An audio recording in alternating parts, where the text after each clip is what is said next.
So we've heard a lot about culture. Everybody talks about culture. And I would argue that culture is not what we should be focused on. Focusing on culture is too diverse. You need to understand what the drivers of instability or insecurity are. And when you identify those, then you're able to create plans that are very effective. And when we talk about this, I'm not going to read slides, but we had a question yesterday. What was the primary thing that we should look at in culture? And I would say that it's identity, and argue that identity conflict theory proves that. So when we look at identity, I'm just going to tell you how we view it. People have multiple identities across race, ethnicity, gender, different demographics. And when we look at communities, we say communities are created by like individuals, people who aggregate together with like identities. They form communities. Communities form the basis of societies and populations. So you can understand that across populations or across societies, people have common identity layers. So that's really the key to understanding how all of these conflicts manifest. So what you're looking at ISIS, or when you're looking at Syria, or when you're looking at Afghanistan, don't look at culture, look at the identities, and then understand that the identities are what is driving most of these conflicts. So when we talk social science theory, a lot of people will say, well, the drivers of instability are economics, or poverty, or lack of education, or these opportunities. And that was a lot of what was thought in the past to be true. But now we've gotten a lot of research and a lot of information that discredits that idea or the theory. And those aren't the drivers of instability and security. There's a article in The Economist magazine that came out this past edition. And it talked about how it discredited the ideas of poverty and economics being the drivers of insecurity, and that it was really ethnic-based. And they gave a very good case study on ethnicities and the disparities in wealth and ethnicities and how that really influenced conflict. The bottom line for us and the way we approach this is identity conflict theory is really the drivers of all instability or insecurity. If you understand identity conflict theory, you will know that when your identity is challenged or threatened, the first reaction is a very negative, visceral reaction where you're going to want to challenge that. And that's being played out across the globe. Companies, governments, militaries are experiencing that, and some of them unknowingly. But they're wondering, why am I having this reaction? And if you understand identity conflict theory, it's very clear. So identity conflict theory, it's kind of like I talked about, it occurs when a person or group, individual, their identity is either challenged or attacked in basically what you have are the manifestations. So what do you need to do? All of this, we can talk about it all day, but at the end of the day, how do we change this, or how do we affect this? How do we help military planners? How do we help corporations combat this? And it all goes to having a clear understanding of the identities, and of the identity layers across different cultures and populations and societies. And then through that understanding, how to address it. And this is really what I want to focus the conversation on, is how we can come up with strategies and plans to really combat identity conflict theory. If you use identity conflict theory or population-centric activities as the centerpiece of your operations or your strategy, it gives you something to build everything else around. So we've heard about culture, and we talked about religion. We're going to hear later on about famine. Different aspects.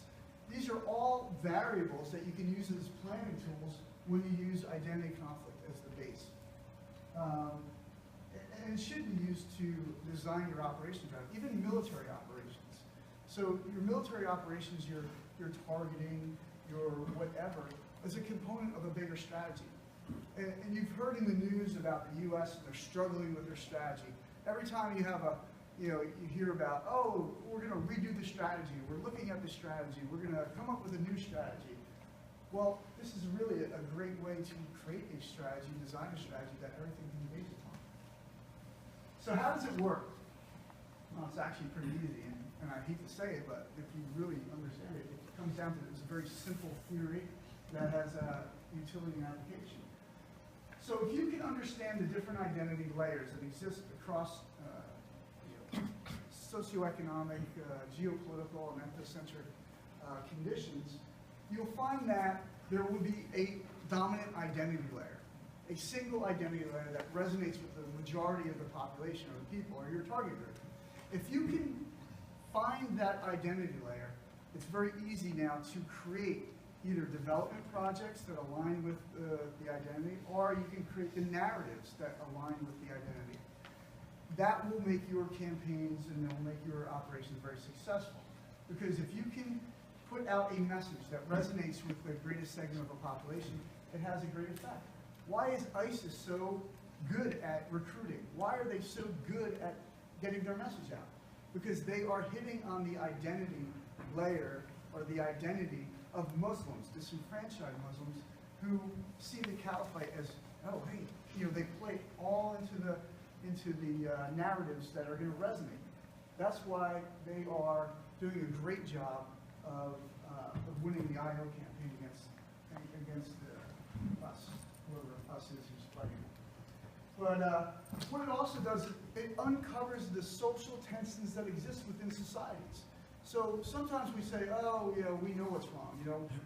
We know what's wrong. NGOs, whoever, Westerners, we apply our worldviews onto other people's, and we say, oh, we know what the problem is here. We know how to fix it. And that's not always the case. Too many times, we'll take a solution, a Western solution, and apply it to a non-Western environment, and it's totally wrong. I look at some philanthropic organizations like the Bill and Melinda Gates Foundation, who they have a great idea. We're going to wipe out AIDS. We're going to get rid of disease and famine and all these grandiose ideas. And they go into sub-Saharan Africa, and they go into places, and they're like, okay, we're going to do this, and everybody get on the winning team, and we're going to inoculate people. We're going to provide them medicines. We're going to do this. But they don't look at the root cause or the underpinnings. They never get to that. They're in such a rush to get to the solution, they don't understand the problem. And understanding identity layers gets you to the problem set. And that's what will allow you to create these programs that are very effective and will reach your objectives. So, Afghanistan. Everybody's in here, we're talking Afghanistan, and how it can be played out. Before I came here, I was going to use Afghanistan as my case study, which I still will. But what I want to also do is show you not only Afghanistan, but other places where it worked. In Syria. So, Syrian civil war, how did it start? Is it a sectarian war? What's the problems associated with that? I will tell you that the Syrian civil war started 8 years ago. It started 8 years ago with a massive drought that caused massive urbanization, and that urbanization created social stresses on the Assad government, which led to some repressive acts across society. And if you look at how that moved over the course of I say 8 years ago, and then it's been going, the Civil War's been going on for 3+. So over those 4 years, how the tensions, social tensions increased. The demands on infrastructure, on the Assad government caused all of these things to occur. But what was that tipping point? What was that thing that caused the majority of the population to actually rebel? It happened when a handful of teenagers were spray painting graffiti on a wall, got apprehended, were brought into custody. One was actually castrated and killed. They sent them back out to their community, and the community was so upset that they went to the police station and they started protesting. That started 6 months of protests that eventually the Assad regime cracked down on and militarily, and that caused the civil war to start. So there's other locations. Let's look at let's take Madagascar, for example. So in Madagascar, spiritualism plays a dominant role within their culture, within society. Death is embraced. It's a part of life. And if you don't understand that as a corporation or as a military planner, you're going to disadvantage yourself. If you understand how that plays out through society, how they bury their dead in their communities, and they're almost like altars, This is when we talk about culture, understanding culture and how to operationalize it. So these are, a couple examples I'll throw out, but I can talk to you about Ethiopia, Madagascar, Mali, the Kanuri tribe in Nigeria, and how some of the tribes believe that they have an amulet that makes them bulletproof. And they will fight Boko Haram to the death with spears, fighting Boko Haram with bullets because they believe that they're not going to be killed because they have their little amulet on. That's understanding culture. That's understanding how to operationalize culture. So anyway, let me go to a quick case study. So, based upon that little demo, I had done 3 tours, I had spoken Dari, so I was able to understand Pashtun Wali and understand how it just dominates the culture of Afghanistan. I don't care if you're Tajik, Hazara, Pashtun, if you speak Dari or Urdu or whatever, Pashtun Wali plays a significant role in Afghan culture.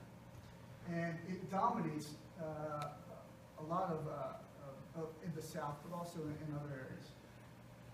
Pashtun Wali has 2 components. I mean, it's very complex, but 2 basic components.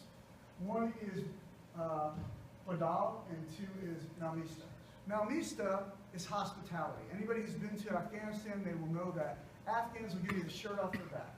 They're the most hospitable people in the world. You ask for something, they'll give it to you. They'll welcome you into your home. I spent a week in a village.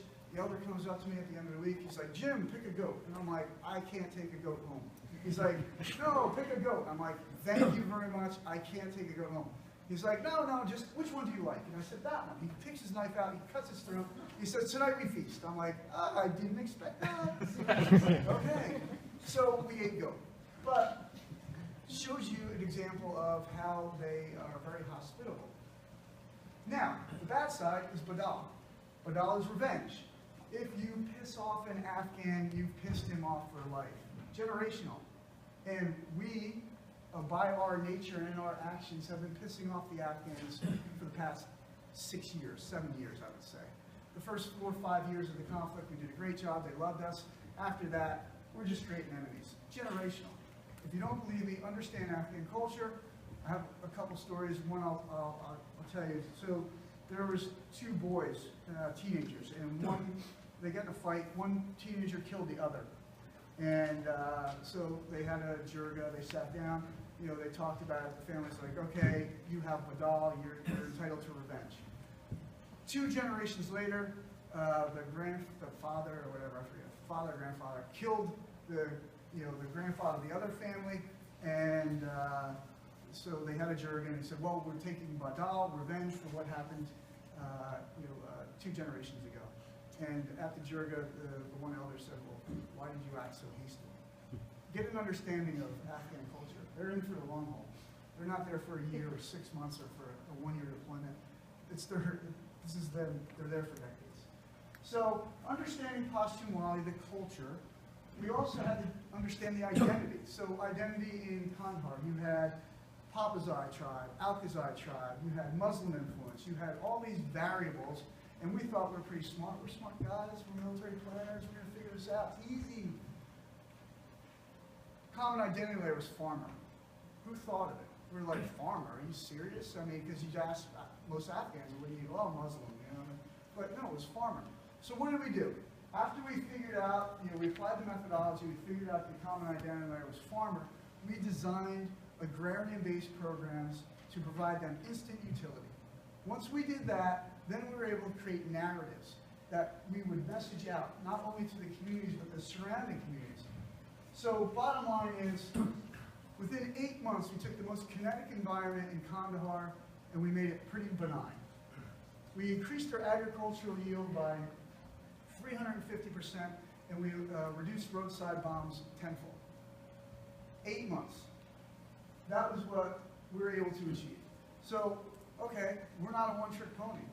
We applied the methodology to other places, and we delivered the same capabilities to other areas. Combat, non-combat environment. It's actually more effective in a non-combat, permissive environment than it is in a combat environment.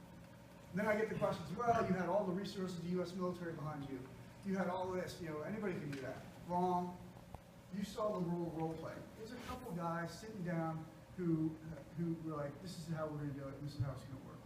We didn't have, all these resources. Why do I say that? Because we can do the same thing for you. It's not that hard. The methodology is agnostic. You can apply it to any environment, geopolitical, ethnocentric, socioeconomic, conflict or non-conflict. You lay it down, and the good thing is you remove the biases. I talk to too many people. I'm a subject matter expert. You asked me, and thank you for the introduction, calling me an expert in Afghanistan. I am not. I live there, I speak Dari, I have great friends who are Afghans. I don't know anything about the culture. You go to Waziristan, you go to Baghdis, or you go to Kalinal, and it's all different. I am not an expert in Afghanistan. But people who are in organizations or in the military, they want to self-recognize. I'm an expert in this. Great. The minute you do that, you bring in your biases. You bring in your worldview. And this is a methodology which doesn't allow you to take in those biases.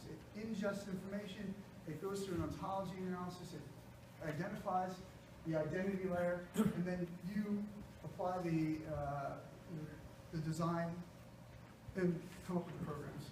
So that's really quick. I want to leave some time for questions. Hopefully there's none. And then we can, I'll answer any questions you have, and hopefully informs you on something that would optimize your existing operations. Go ahead.